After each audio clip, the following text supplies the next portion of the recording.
پیچھے والے.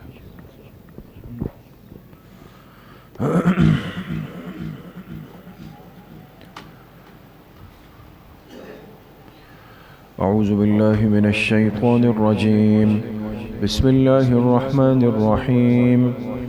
والذین هاجروا فی سبیل اللہ ثم قتلوا او ماتوا لیرزقنہم اللہ رزقا حسنا وإن اللہ لہو خیر الرازقین.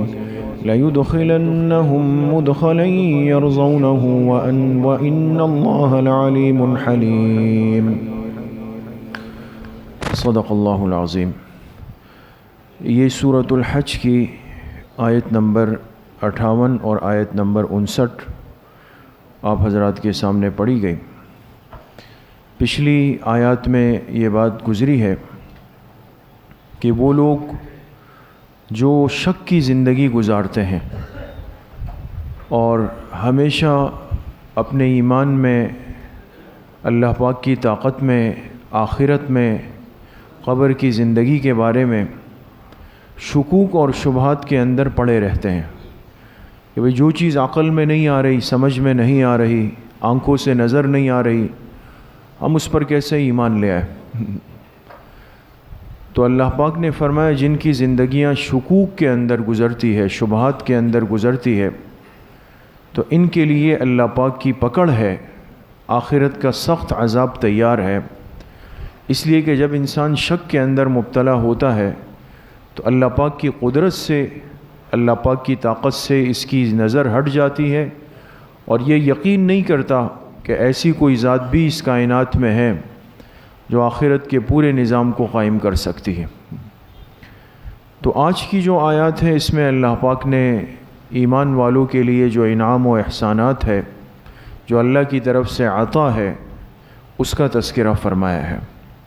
ان آیات کا ترجمہ ہے والذین ہاجروا فی سبیل اللہ، اور وہ لوگ جنہوں نے ہجرت کی اللہ کے راستے میں، یعنی اپنے گھروں کو چھوڑا. ثم قتلوا او ماتوا، پھر یا تو وہ شہید کر دیے گئے یا اپنی طبعی موت فوت ہو گئے. لَيَرْزُقَنَّهُمُ اللَّهُ رِزْقًا حَسَنًا، ضرور بالضرور اللہ پاک ان کو رزق حسن سے نوازیں گے، بہترین رزق اللہ ان کو عطا کریں گے.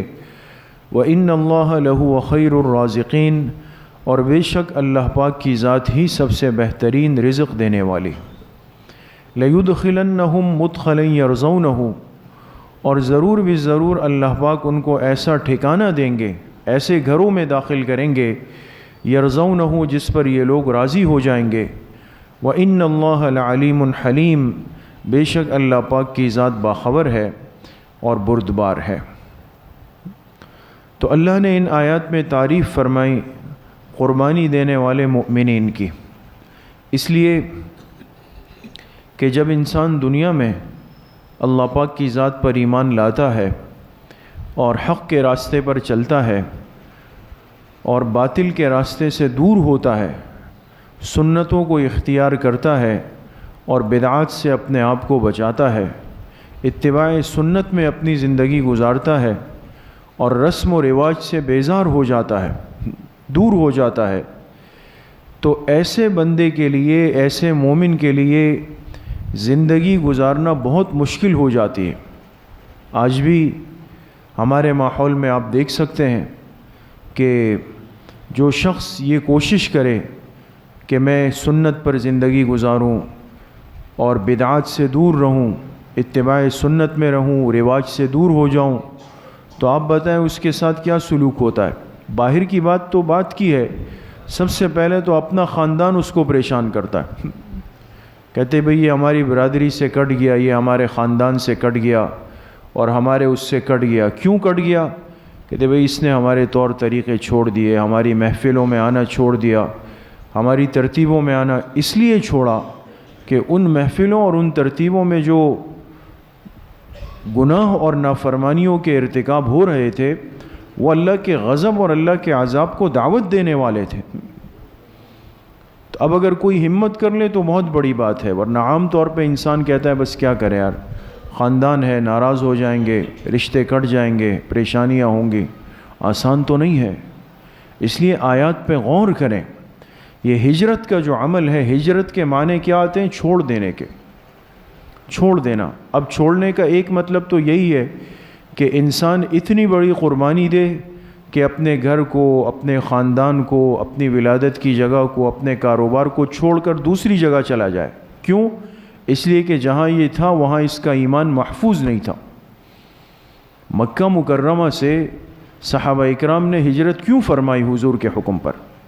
حالانکہ اسی مکہ کے اندر ان کے خاندان تھے، ان کے کاروبار تھے، ان کی نسلیں گزری تھی وہاں پر، لیکن خطرہ ایک چیز کا تھا، وہ تھا ایمان غیر محفوظ ہو رہا تھا۔ ایمان، آپ علیہ الصلوۃ والسلام نے اللہ کے حکم سے فرمایا کہ مکہ کو چھوڑ کر مدینہ چلے جاؤ۔ یہ ہجرت تھی، یہ بہت بڑی قربانی تھی۔ اس لیے جنہوں نے ہجرت کی، جو مہاجرین صحابہ ہیں، ان کے فضائل حدیث پاک میں آتا ہے کہ اب قیامت تک ان مہاجرین صحابہ کے فضائل کسی کو نہیں مل سکتے، بہت بڑی قربانی دے کے گئے۔ تو ہجرت کا چھوڑنے کا ایک مطلب تو یہی ہے کہ انسان اتنی ہمت کر لے کہ شرک کو، کفر کو، بدعات کے ماحول کو چھوڑ کر ہی وہاں سے ہٹ جائے۔ اور ایک ہجرت یہ بھی ہے چھوڑ دینا کہ انسان ایسی مجلسوں کو، ایسے ماحول کو، ایسی ترتیبوں کو چھوڑ دے جہاں پر اللہ پاک کی نافرمانی والے کام ہو رہے ہوں۔ مجھے پتہ ہے کہ فلاں تقریب کی مجھے دعوت تو ملی ہے، لیکن وہاں جاؤں گا تو وہاں ڈھول باجے بج رہے ہیں، اس کا پورا انتظام ہوا ہے۔ یا مجھے پتہ ہے کہ وہاں جاؤں گا، وہاں مخلوط اجتماع ہے، وہاں مرد عورتیں ایک ساتھ مکس گیدرنگ ہوئی بھی ہے، سب ایک ساتھ بیٹھے ہوئے ہیں۔ یا مجھے پتہ ہے کہ وہاں پر تصویر سازی کا عمل بالکل کھلے عام ہو رہا ہے، سب ایک ترتیب پہ چل رہے ہیں۔ یا مجھے پتہ ہے کہ جس نے مجھے دعوت دی ہے 100% اس کی کمائی حرام سود کی ہے۔ اب یہ بہت مشکل مرحلہ ہوتا ہے فیصلہ کرنے کا، یہ بھی اللہ پاک کی طرف سے ایک آزمائش ہے۔ ایسے موقع پر ایک صاحب ایمان کے لیے کوئی فیصلہ کرنا میرے دوستوں بزرگوں آسان نہیں ہوتا کہ وہ فیصلہ کر لے۔ تو ایک تو رخصت ہے اور ایک عزیمت ہے۔ اب اگر یہ مسلمان جا کے مفتی صاحب سے مسئلہ پوچھے کہ حضرت میں کیا کروں، خاندان کی دعوت ہے، رشتہ داروں کی دعوت ہے اور جانا ضروری ہے، نہیں جائیں گے پورا خاندان ناراض ہوگا، بچیوں کے رشتوں کا مسئلہ ہے، فلاں ہے، یہ ہے، وہ ہے، کیا کریں؟ تو ایک تو اس کو رخصت کا راستہ بتایا جائے گا۔ رخصت کیا ہے کہ حکمت کے ساتھ کوئی ایسا راستہ، کوئی ایسا انداز کہ جس پہ انسان شریک تو ہو جائے لیکن اس گناہ میں 100% مبتلا ہونے سے بچ جائے۔ وہ پھر الگ مسئلہ ہے۔ بہرحال وہ علماء مفتیان اکرام اس کی رہنمائی فرماتے ہیں کہ بھئی آپ یہ کر لیں، یہ کر لیں، یہ کر لیں، تاکہ ناراضگی بھی نہ ہو، شرکت بھی ہو جائے اور اللہ پاک کی ذات کی نافرمانی بھی لازم نہ آئے۔ وہ رخصت ہے۔ اور ایک یہ کہ وہ عزیمت ہے۔ عزیمت کہا جاتا ہے کہ انسان اللہ پاک کی ذات کو مقدم رکھ لے اور کسی بھی قسم کی رشتہ داری کو اس کو بالائے طاق رکھ لے کہ جہاں اللہ کی نافرمانی ہوتی ہے میں رشتوں کو آگے رکھوں یا اللہ کی ذات کو رکھوں، اور یہ ہمت کر کے کہے کہ نہیں بھائی جہاں یہ ہو رہا ہے میں تو نہیں آ سکتا ہوں، صاف معذرت ہے، نہ میں آؤں گا، نہ میرے بیوی بچے آئیں گے، کچھ بھی نہیں آئیں گے۔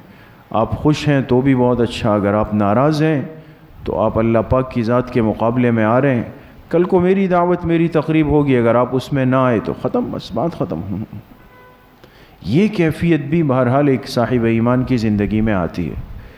ان آیات میں جو اتنے فضائل ہیں ہجرت کے، ترک کرنے کے، انسان اللہ کی ذات کے لیے گناہوں کے ماحول کو چھوڑ دے اور اللہ کی رضامندی کے لیے نافرمانی کی جگہ کو چھوڑ دے، وہاں سے دور ہو جائے، تو اللہ پاک نے دو وعدے فرمائے۔ اس لیے کہ عام طور پہ اس قدم اٹھانے پہ انسان دو چیزوں سے محروم ہوتا ہے، ایک تو رزق کی پریشانی پیدا ہو جاتی اور دوسرا مسکن اور مکان کی پریشانی پیدا ہو جاتی۔ پہلے اچھا خاصا بڑا گھر تھا، ساری چیزیں تھی، سب کچھ تھا، مجبوراً وہاں سے چھوڑ کے جانا پڑ گیا۔ پہلے اچھا خاصا کاروبار تھا، کھانا پینا تھا، اچھے پیسوں کا انتظام تھا، وہ چھوڑ کے جانا پڑ گیا۔ تو اللہ کے لیے اس نے ہمت کی تو رزق کی پریشانی ہوئی، اللہ کے لیے ہمت کی تو رہائش کی پریشانی ہوئی، یہ کیسے ممکن ہے کہ ایک انسان اللہ کے لیے قربانی دے، اللہ اس کو بے آسرا چھوڑ دے؟ دونوں چیزوں کا وعدہ فرمایا۔ فرمایا تم ہمت کر کے تو دیکھو، لَيَرْزُقَنَّهُمُ اللَّهُ رِزْقًا حَسَنًا، فرمایا اللہ وعدہ فرما رہے ہیں کہ تمہیں اللہ عزت والا رزق دیں گے، عزت والا رزق دیں گے، اور ایسی رہائش کا انتظام اللہ پاک فرمائیں گے کہ جس پر یہ قربانی دینے والا دل و جان سے راضی ہو جائے گا۔ اب یا اسی دنیا میں دے دے، کبھی اللہ پاک ایسا بھی کر لیتے ہیں کہ اللہ کے لیے قربانی دینے والے پر شروع میں آزمائش تکلیف آ جاتی ہے، لیکن کچھ عرصے بعد ایک ایسا وقت آتا ہے کہ اس کے لیے برکتوں کے دروازے اللہ پاک کھول دیتے ہیں، ہر طرف سے اللہ پاک کھول دیتے ہیں، اور پھر انسان حیران ہوتا ہے کہ بھئی یہ وہ شخص ہے جس پر ایک وقت تھا زمین تنگ تھی، پریشانیاں تھی، کوئی اس کو دیکھنا نہیں چاہتا تھا، آج اس کی اتنی بڑی عزت ہے۔ عزت اس لیے ہے کہ اس نے اللہ کے دین کی عزت کی، اور اگر اس دنیا میں نہیں ہوا، شاید یہ دنیا تکلیفوں میں ہی گزر جائے اس کی، تو آخرت میں جو اللہ پاک نے اس کے لیے اعزاز و اکرام اور جو ناز و نعم اور جو محلات و حور و قصور اللہ پاک نے تیار کر کے رکھے ہوئے ہیں، اس کا تو تصور انسان اس دنیا میں کر ہی نہیں سکتا ہے۔ اس لیے میرے عزیز و دوستو بزرگوں، عرض کرنے کا مقصد یہ ہے اور ان آیات کا خلاصہ یہ ہے کہ جب انسان اللہ کی ذات کے لیے اور دین کے لیے قربانی دیتا ہے تو اللہ پاک اس کی قربانی کو ضائع نہیں فرماتے، اس کی قربانی رائگاں نہیں جاتی، اللہ پاک کے ہاں ایک ایک چیز محفوظ ہو جاتی ہے، وہ محفوظ ہو جاتی ہے، اور پھر ایک وقت آتا ہے کہ اللہ پاک اس کو عزتوں سے نواز دیتے۔ لیکن حدیث پاک میں آتا ہے نا، ایک صحابی آئے حضور علیہ السلام کی خدمت میں، تو اس حال میں آئے کہ جسم پر پورا لباس نہیں تھا، دو ناقص چادریں لپیٹے ہوئے آئے، چادروں میں آئے، اس لیے ان صحابی کا لقب پڑا ذوالبجادین، ذوالبجادین، دو چادروں والے صحابی، حالانکہ ان کا اصل نام عبداللہ ہے، حضرت عبداللہ، لیکن جہاں ان کا تذکرہ حدیث میں، روایات میں، سیر صحابہ میں آتا ہے تو ان کے ساتھ لکھتے ہیں عبداللہ ذوالبجادین، وہ عبداللہ جو دو چادروں والے تھے۔ تو بڑی تفصیلی بہرحال واقعہ ہے ان کا، کتابوں میں لکھا ہے، یہ ایمان لائے، چھپ کے ایمان لائے، والد نہیں تھے ان کے، چچا تھے، چچا کی کفالت میں رہتے تھے، تو جب ایمان لائے چھپ کے نماز پڑھتے تھے۔ ایک دن چچا نے دیکھ لیا ان کو رات نماز پڑھتے ہوئے، یہ کیا کر رہے ہو؟ تو اب تو نہیں چھپا سکتے تھے، تو کہا کہ میں تو آخری پیغمبر پر ایمان لے آیا ہوں۔ تو مشرک تھا، اس نے کہا کہ اگر ان پر ایمان لائے ہو تو میں جو تم پہ خرچہ کر رہا ہوں، کھلا رہا ہوں، پلا رہا ہوں، کفالت کر رہا ہوں، اس کا کیا بنے گا، اس کا کیا حساب ہے؟ تو آپ کچھ بھی کر لیں، میں تو ایمان سے نہیں ہٹتا ہوں۔ کہا ٹھیک ہے، پھر یہ گھر بار یہ ساری چیزیں چھوڑ دیں، اس سے نکال دیا۔ جب جانے لگے تو کہا کہ یہ جو لباس پہنا ہوا ہے نا، یہ بھی میرے پیسوں کا، یہ بھی اتار دو۔ تو وہ لباس چھین لیا، اب تو بے لباس ہو گئے۔ تو ان کی والدہ، وہ بھی مسلمان نہیں ہوئی تھی لیکن ماں تھی، تو انہوں نے دیوار سے اپنی چادر پھینک دی تاکہ یہ اپنا جسم چھپا لے۔ تو وہ چادر جب آئی تو انہوں نے اس کے دو حصے بنائے، ایک حصے کو تہبند بنایا نیچے اور ایک اس کو اوپر لپیٹ لیا، اور یہ پہن کر پھر سفر کر کے مدینہ پہنچے۔ تو اتنی دور سے جب حضور کی خدمت میں آنے لگے، قریب پہنچے، آپ نے فرمایا ذوالبجادین آ رہے ہیں، یعنی دو چادروں والا کوئی آ رہا ہے، دو کپڑے پہن کے آ رہا ہے۔ تو یہ نام اتنا محبوب ہوا، اتنا مقبول ہوا کہ آئندہ کے لیے صحابہ ان کو ذوالبجادین کہتے تھے۔ خیر، تو اب یہ قربانی تو دی، اصل بات یہ ہے کہ پھر ایک وقت آیا، حضرت صحابہ اکرام غزوے میں جا رہے تھے، یہ بھی ساتھ گئے لیکن بیمار تھے، اسی بیماری میں سفر کیا، راستے میں طبیعت بہت خراب ہو گئی، تو رات کا وقت تھا، ان کا انتقال ہو گیا، ان کے لیے قبر کھودی گئی، اور جب ان کے کفن کا وقت آیا تو آپ علیہ الصلوۃ والسلام نے فرمایا کہ ذوالبجادین نے میرے لیے اپنے لباس کی قربانی دی، آج اس کو میری چادر میں کفن پہنا دو۔ اللہ، علماء نے فرمایا یہ نہیں ہو سکتا کہ انسان اللہ کے لیے قربانی تو دے اور پھر اللہ اس کو عزتیں نہیں دے۔ قربانی دی لیکن اب اتنا بڑا اعزاز ہوا کہ کفن کس چیز کو بنایا گیا؟ جناب رسول اللہ صلی اللہ علیہ وسلم کی چادر مبارک کو. اور جب کفن پہنایا پھر قبر میں کون اترے؟ خود حضور علیہ الصلوۃ والسلام خود اترے، ان کی میت کو وصول فرمایا اور 3 دفعہ دعا دی، اے اللہ میں عبداللہ سے راضی ہوں، آپ بھی عبداللہ سے راضی ہو جائیں. میں عبداللہ سے راضی ہوں، آپ بھی عبداللہ سے راضی ہو جائیں. میں عبداللہ سے راضی ہوں، آپ بھی راضی ہو جائیں. اس لیے حضرت عمر فرماتے تھے کاش عبداللہ کی جگہ عمر ہوتے، ان کی میت ہوتی، حضور کی دعا عمر کو لگ جاتی. اتنے شان والے صحابی کیسے بنے؟ ایک اجنبی ہے، مسافر آئے تھے، لیکن قربانی دی اللہ کے لیے، اللہ کے پیغمبر کے لیے. اللہ نے عزتوں سے نواز دیا. گئے حضور کے چادر مبارک کا کفن بنا، حضور نے آپ کو قبر میں رکھا، حضور نے آپ سے رضامندی کی دعا فرمائی. اس لیے انسان جب اللہ کے دین کے لیے قربانی دیتا ہے، میرے عزیز و دوستو بزرگوں، اللہ اس پر عزتوں کے دروازے کھول دیتے ہیں. اللہ پاک مجھے بھی آپ سب کو صحیح عمل کی توفیق نصیب فرمائے. جس طرح ہر ہفتے مستورات کی اصلاحی مجلس ہوتی ہے، انشاءاللہ کل بھی 4 بجے سے 4:30 بجے تک بنات کے مدرسے میں مستورات کا اصلاحی بیان ہوگا، اور عصر کی نماز کے بعد انشاءاللہ مسجد میں بیان اور ذکر کی مجلس ہوگی. اہتمام سے شرکت فرمائیں. الحمدللہ رب العالمین والصلاة.